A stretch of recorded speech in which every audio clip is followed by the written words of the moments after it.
humanity owes much to the Church of Christ, in which the true children of God have been animated by the Holy Spirit to Christian faith and practice, and to the advocacy of the gospel of peace and the promotion of a love of our fellow creatures in every child of God.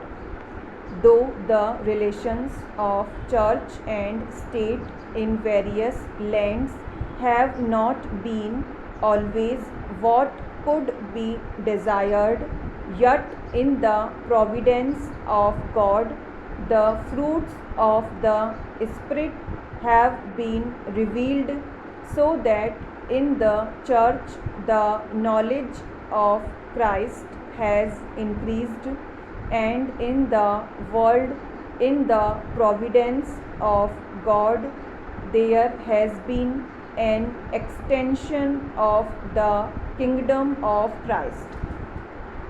The blessing of the divine head of the church and the outpouring of the Holy Spirit have been often asked on foreign missions and home missions, as well as on Sunday school work and other methods in which Christian activity has manifested itself to bring into the kingdom of God the ignorant and indifferent, by taking to them a knowledge of Christ and of the Holy Word, by bringing to them the glad tidings of the goodness of God and a knowledge of the kingdom of heaven and of Him who is at the right hand of God. The minister of the gospel selected a passage in the Word of God from the Revised Version and said that in the words of the text, or in my text taken from St. Paul's epistle to the Colossians, they would find authority for his addressing them not as my beloved brethren, or my dear friends, but as he proposed to do in the sight of God, and feeling that they were in the presence of God as faithful brethren in Christ, accepting the Catholic faith, looking to the same Heavenly Father, having the same trust in Almighty God, and believing in an everlasting God, world without end, the ruler over heaven and earth forever and ever. Para change.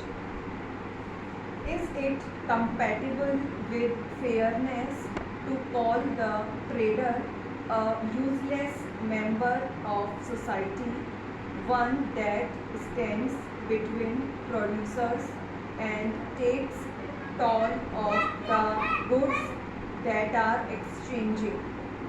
That is a proper question, for we have seen that although money intervenes in order to facilitate exchange, the appropriate fact is that commodities are exchanged for commodities.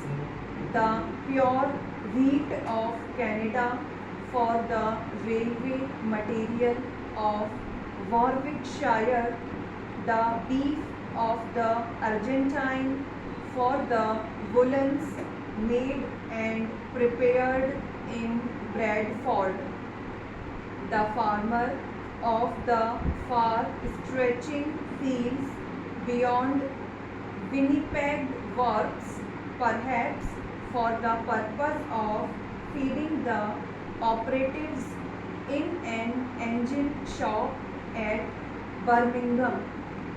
Men tend cattle on the Great Plains of South America so that British workers may be the better fed, and the poorest worker here toils for those separated from him by wide areas of sea and land. It is not improper or inaccurate to say that we are all exchanging services. We may ask with perfect propriety, is a middleman, a trader necessary? We are prepared to say that he is.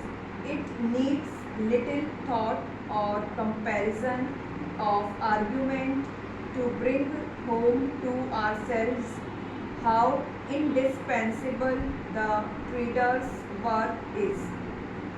The proposition is almost self-evident when, as happened occasionally during the pitiable days of the war, the government felt constrained to take into its own hands the distribution of some commodity, petrol or meat or accommodation on board steamers. It was obliged to appoint armies of officials who did, after a certain amount of preparation and training, what traders had done cheaply and smoothly before. The work was, of course, incompatible with their intentions in early life, but it was important and required patience to carry it through. There is no essential difference between the work of the trader and the work of another man. The trader is helping to move products, and to move things is the only act that man is capable of. The trader helps the commodity along its lengthy journey from its production to its consumption. The trader seeks to place commodities where they shall be of most service for man. That is his purpose or business in life. He must know where the best and cheapest commodities are to be had. He must know also where these commodities will satisfy the keenest demand.